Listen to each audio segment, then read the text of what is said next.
1989, 96 Liverpool fans went to a match and never came home. Our thoughts Turn the fucking music off, then. Their families and friends at this time. The match at which the disaster took place, the FA Cup semi-final between Liverpool and Nottingham Forest, was ended 6 minutes after kick-off at 3:06 p.m.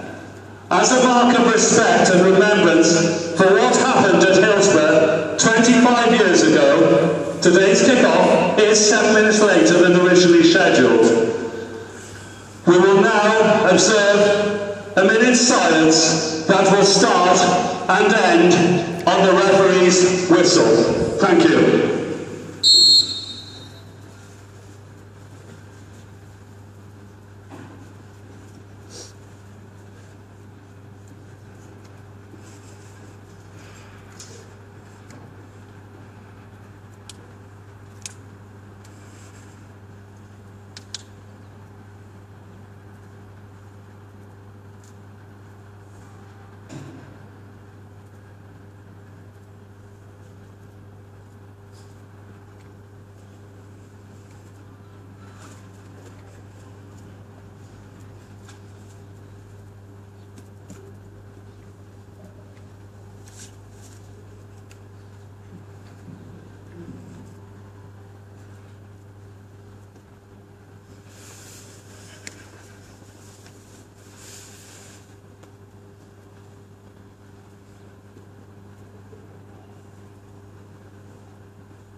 Justice for the 96, justice for the 96, justice for the 96, justice for the 96, justice for the 96, justice for the 96, justice.